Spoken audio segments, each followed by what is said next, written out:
Hiainu.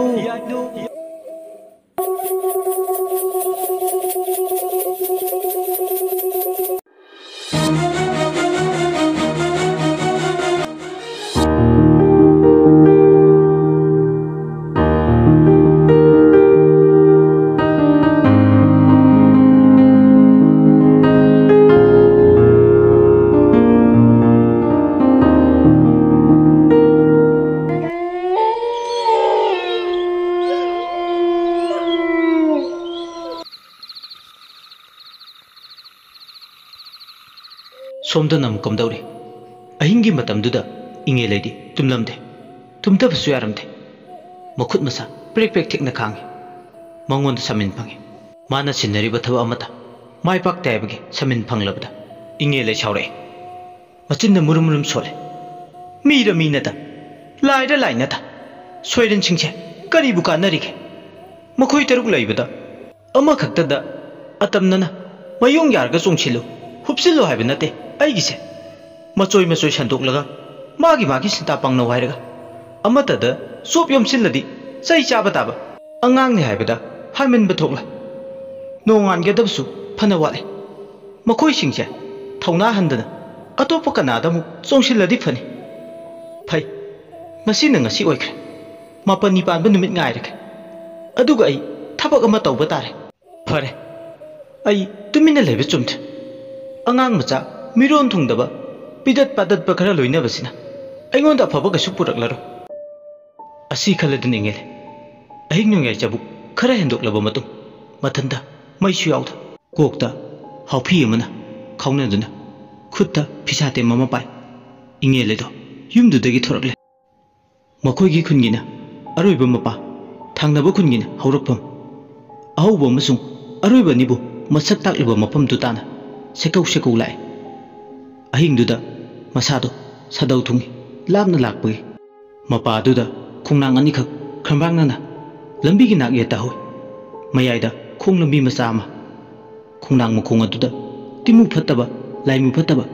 tinja laja phattaba singi chakta phamne michik mirau khulta draba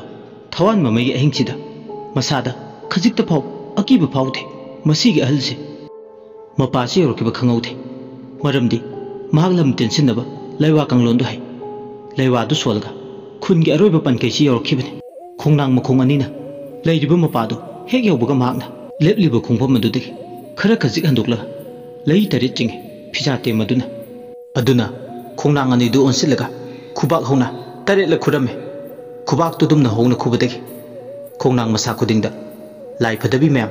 masa khudingda tongaga leibdo mamit mangnu ure lai phadabi singado leng chale ahing badawna khongnang masaduda makhong yan tharasu ahing duda nungchitna ka silakbaga unana ka lengbaga top topa makholama una lengbage nungchit ke akanba sawum amasu hek silakbagum humjin badawna su tawri lai phadabi singdo amata oina inge leida ahing duda dumna maangna khuba khuduna hogdorakpaduda mangona onsilaga mayamdo amata oiba khonjelda khonthangena mangolda haire kari leire nangi pendaba atheng baing sida mafam sida nakoina laklaga kari gi akoi ba kairiba hayu taibong nang dai khoigi nakta lakpadi kari haininge asi haiga laidabi mayamdo mangonda unsilaga yamna akiba khekna launa mawong amada makoi singado onsilaga nogle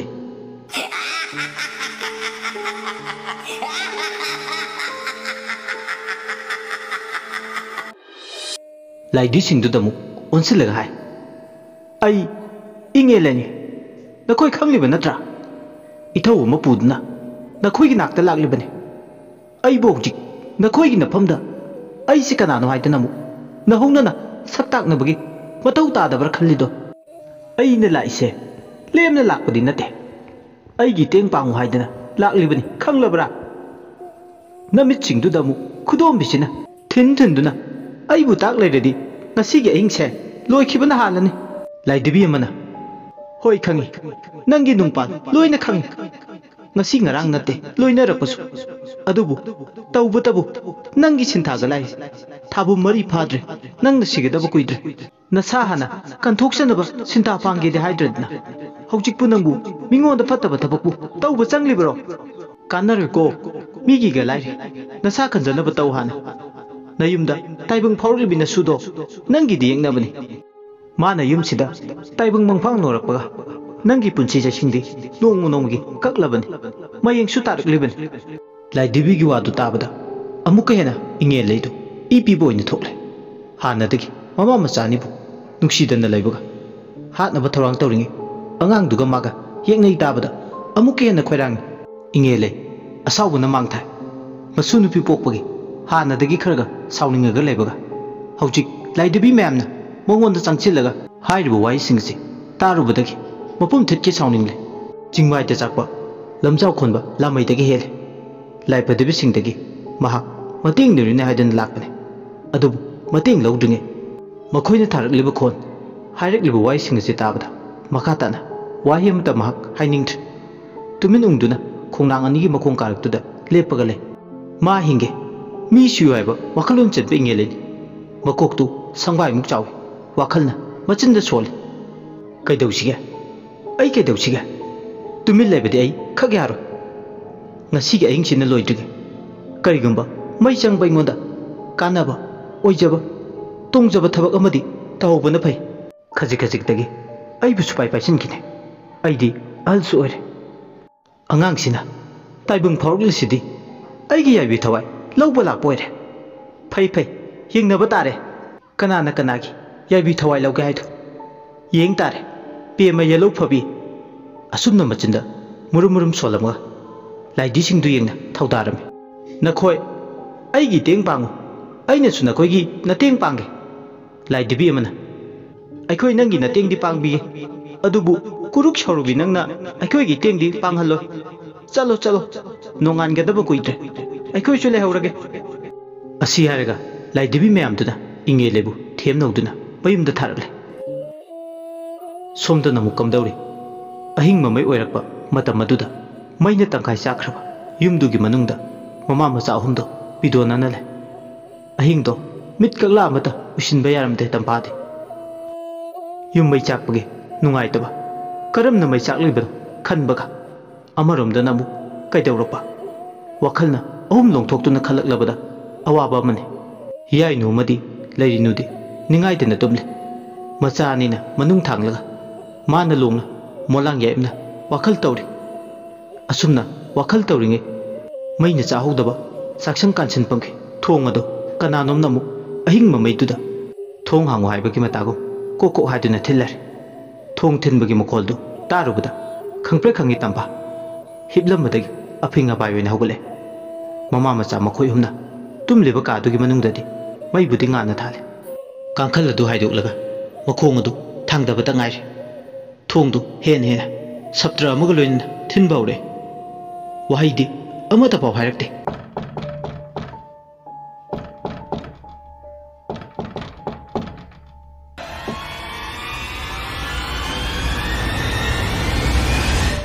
tampa masada akiba phawrle adubu matamduda ma mama amani macha ani kai amongumna mayung yage khanduna khanglaw lawi aki khangpu ma thadoktuna kanano atheng basida migi thong thilidi kana leite imai cha khoimta leina usitra duna nangi chai koibu kihan khangal libra natik leredi aigi wahumgi pakhumpiro kanano nang thong thilibana nang laikai tana balaura asumna tampa na hairakpade thong thilambado amuk tumina laikre thong thinbagi makoldu lepkhibada akoibadagi kaujeng harogi makol natana ahingado pungchik chikre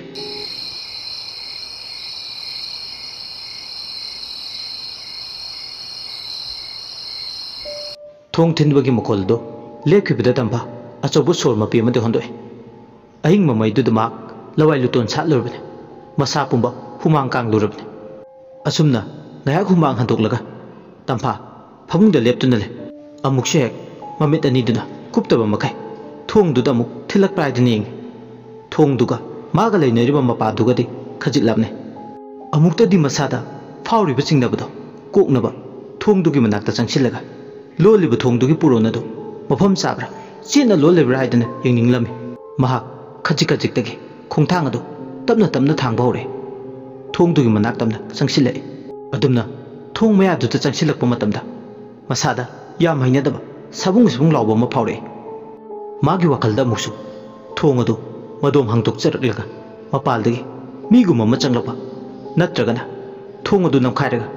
अकीबा फंगलबा लाइमु फतबा म चंगलपा हाइदना वखलदुदा चिंगनबा हौरे अमरोमदना वखल लामचिंदना खल्लुबदु मित्ता मसिंग मरा ओइना उबा हौरकले महाक असुमना मियेंग अमदि वखलना मागी पुनिंगबु सोंथालकपदा मखोंग थांगबा थोखिद्रे तंफा मसादा निंजिंग मांजिंग अमुकसु हौरे थोंग अदुदा अमुक ममित अनिदो लाउथोक्तुना येंगी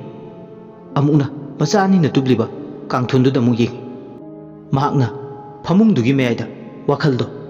कदाइदना म उंगले कनाना मागी वखलबु खुदोंबिदा थमलगा उंगलिबना हाइफम खंगथे ngasiगी ahing mamaisina mangonda itattatana akiba sawum kaya phangbagum phawale asumna ma makhong thangba thokta thongduda yengduna lairinge maningki chakhum oiriba mapa maina chakhibagi tangoi tariba mafamduda mi chenbadongna toba makhol karigumdana mayam hongnaduna punsillaga purum launa wari chanabagi makhol masada phawba horakle khongthang makhol du tarubda mak amuken masada swai lawi कनागुम खरदे मखोई चाखुम मपासीद लेरे हुरान चंग जाना करी अतातु लेहौरी मैंने चाखिबदुदा हाइदना मदुदा hub लाक्लिब्रा मथंदग ओइरे अकीबना माबु वखलदा हंजन सराक तंबदौना थोए अदुमना वखलना तमना लाइसादुना किहन खंगलिंगे अंगांग लांगबगे नुपा मचा नुपी मचा कयाना नोखेदुना सानबगे हराव मथोय काबगे मखोल ताबा हौरले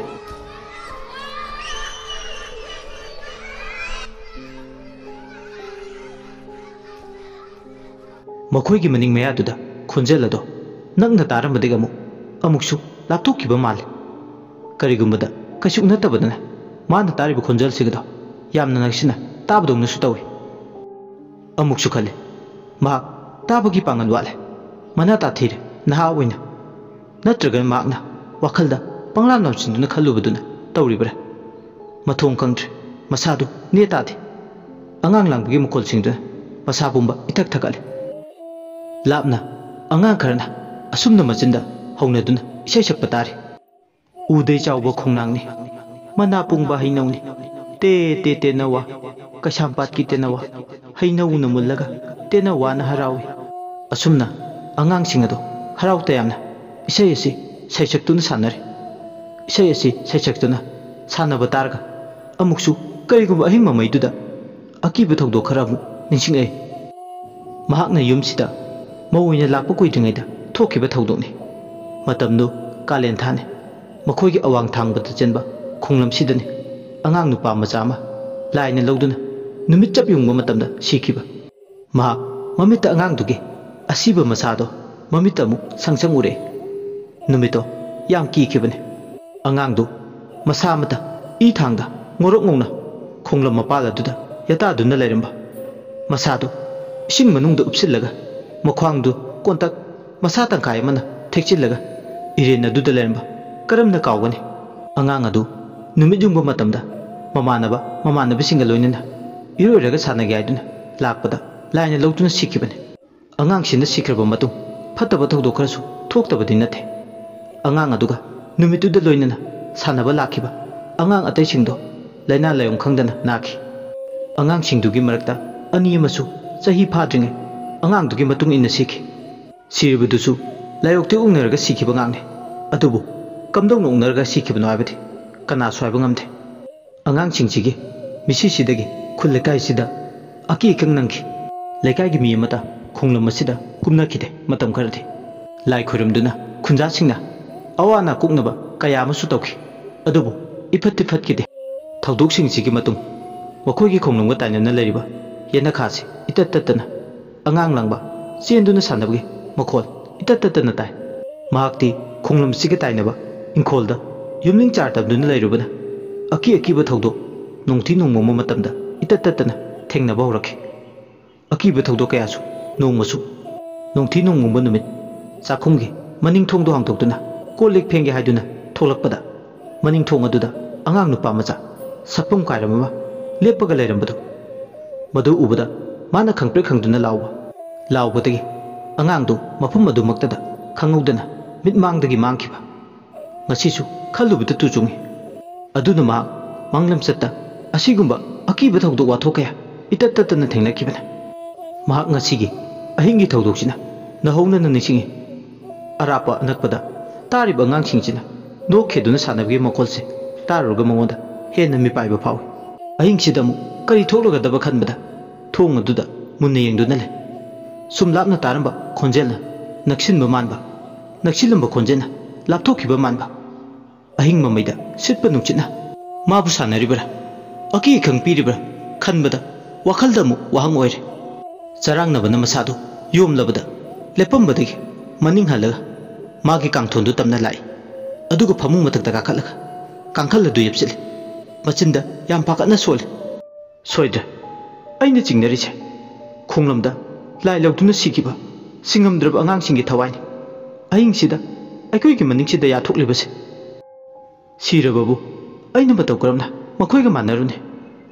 ꯃꯈꯣꯏꯒ ꯃꯥꯟꯅꯔꯨꯔꯕꯗꯤ ꯑꯩ ꯁꯣꯏꯗꯅ ꯑꯋꯥꯐꯝꯗ ꯇꯥꯈꯤꯅꯤ ꯑꯩꯅ ꯑꯋꯥꯐꯝꯗ ꯇꯥꯕꯗ ꯏꯆꯥ ꯑꯅꯤꯒꯤ ꯃꯔꯥꯏꯕꯛꯇꯤ ꯑꯃꯨꯛ ꯀꯔꯤ ꯑꯣꯏꯍꯧꯕ ꯃꯇꯥꯡ ꯑꯁꯤꯗ ꯑꯩꯅ ꯃꯈꯣꯏꯁꯤꯡꯗ ꯑꯣꯟꯁꯤꯜꯂꯒ ꯆꯩ ꯊꯥꯡꯕ ꯌꯥꯕ ꯃꯇꯥꯡ ꯅꯠꯇꯦ ꯑꯩꯒꯤ ꯏꯆꯥ ꯄꯤꯛꯂꯤ ꯆꯥꯎꯕ ꯁꯔꯦꯞ ꯀꯥꯅꯨꯡ ꯐꯥꯗ꯭ꯔꯤ ꯑꯩ ꯃꯈꯣꯏꯗ ꯀꯔꯤꯝꯇ ꯍꯥꯏꯔꯔꯣꯏ ꯇꯨꯃꯤꯟ ꯏꯁꯥꯒꯤ ꯑꯀꯤꯕꯁꯦ ꯐꯥꯊꯖꯔꯒꯦ तंफा मसागे अकीबबुंबा फातजे हायबतने मिलुददि पिराग इहौरी खंगदे करी मतौनु ngasiसे लिथोकपम लेथे तमथोकपम लेथे अकीब मरकता लेन बताय खांग बताय मपुरोइबा लेरमलबदि असुक हाकना पुंनिंग छोनथरमलो असुमना अकीब मरकता अहिंग अदु तुमदना अदुबक नोंगान की तंफा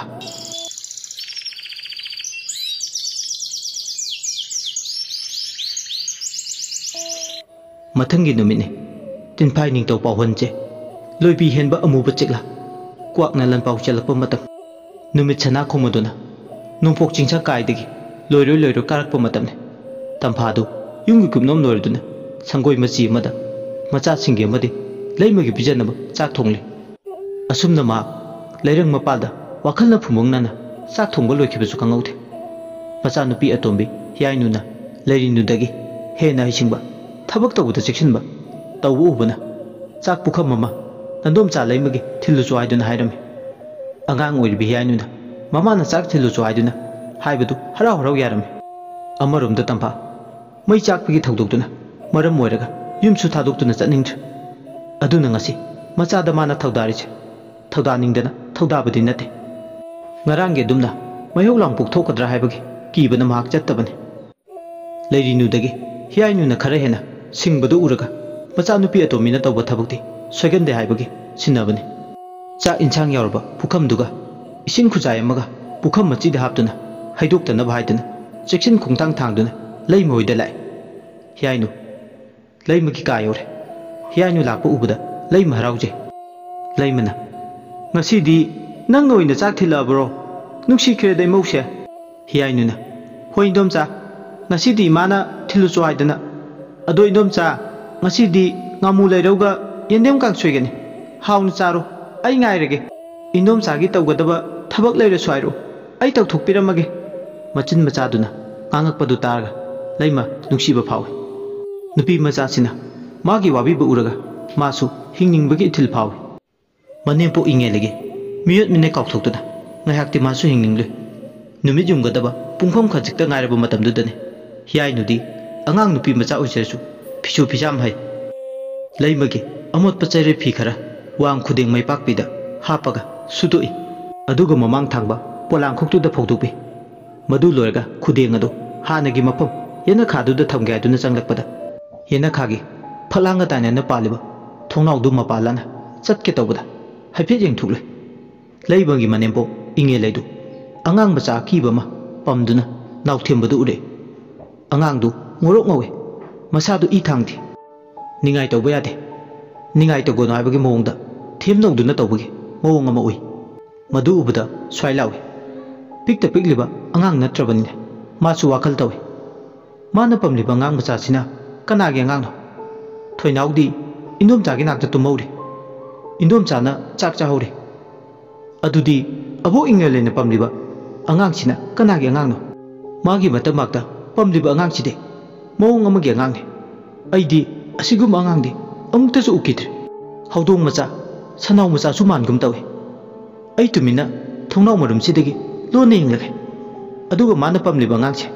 कनागे अंगांगनो हाबदो अइ खंगदोक्लगे असि खल्लदने याइनु येना खागे थोंनाउ मयादुदा मसादु तासिलगा तुमिन थुपतुना येंगे इंगेलेगी कादुगी मनुंगदना नुमित युंगमदाय मतमदुदा सोरेन अपुमदो मतम बाक्ता इंगेलेना पंखले अदुगा असुमना हाइरमे नमा पीगे इशु लवो इशु पीगे नमा लवो नमा पीगे इशु लवो इशु पीगे नमा लवो माना सुमना मचिंदा मुरुमुरुम सोंदुना गांगलेबदो मना सिंग याइना सेंगना तारे अदुबु तारुबदो मासु अंगक पोए करिनो माना मचिंदा सोलिबसिबो कनाना ममा कनाना मचा असुमना मासु खलगा मखाताना तौरिबो थौदौसिंदु तुमिना येंगे अंगांग ओइजरसु हाइथोइ सिंथोइबा अंगांग ओइरबना येंगबदा हेक्ता इराय लाइना खंगे तौरिबो मौंग मतौदुदा मसादा चिंगनर फाउ हियाइनो लोना थोंनाउ मरुमदा मसादो तासिन्ना चेकमुक लाउदना येंगे अमरुमदना इंगेलेदी सोइरन अपुमदुदा फत्तबा थबक तौनबा लेवातिनवा सानरिङैदा लोना तुमिन माना तौरिबा थबकतो हियाइनु येंगे हाबदे खंगलमदे सोइरन अपुमदुदा इंगेलेन हाइबो वासिंदो तुमिन तादुना ले इंगेलेना खंब्रना वांगांग नंगनने इमुंग नुपिसिगी याइबि थवाइसे ngasiगी नुमिसिदा हाना लौगदबा पंथदुना कुइनगा लैबा यारो नोइना तोफम थोप थबकतो हेक्तमक पांगथोकदबदे हौजिकचे तंदे मांदे तौदुना लैथोपा याबा मतम नते खंगलेदना असुमने हेक हाइबगा अंगांग अदो मंगक्तो नोमोंग नोमो हाइबा इलगे हाइबगी मोंगदा नोमै अंगांग अदु मंगक नोमलमलगा मथादा तुमनुना लैरमबदे मंगक्तो मनिंगलोमदा लैथोरे हाइबदी लुखमलोमदा ममाइदो फत ओनथोरागा फुक लाउने इंगेलेगे मतम बागदगे हौगलगा फल लाउने योंगदोंना युमगी फैरे लाइबा मथक्ता चोंखतके मतौ अदु उबदा हियाइनुदे अंगांग ओइबगा मसादो निकपदा लोय कीबनसु ममिन मंगना उरे नाकोंगनसु ताहोरे मसिगे हनुबिसे लाइम ओथोंना फते अंगांग ओइजरसु मा हाइपेति तारे इंगेले लाई छानाय हाइबा अदुबु करिनो लाई छाना बाबसे मागति खंगलमथे अदुबु ngasi इंगेलेगी मागी मिमांगदा असुमना तौबसे उरुबदे लाई छाना बाबसे असुमना तौबोरे वाखन खले सोइरेन अदुना फैरेन अदुदा मखोंग यांथरगा फम्मगा लेबदो अमुक सुरे मखोंग अदु हाय हाइदुना हाइबान तोंग छानाबदोंग तवे इंगेलेना अबोकी सुसु सक फजबा हाइबा इनबा मरम मोकपा सुतनी से अबोक नाइबा इल्लु नुमित चप युंगबसिदने फैरेन फमलगा लेबदो फत्तिये मखादा कुमथोरो लाव मरम मोकपा हाइना तानब इनबा इसुनी असुमना थेम नौदुना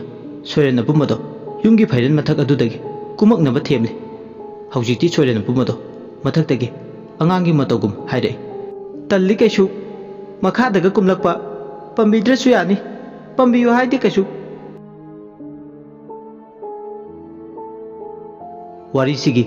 तारानिथोइ सुबा पादुक मतांग असिदा लोइसिनजरे मयामना वारीसिबु ताबिरगा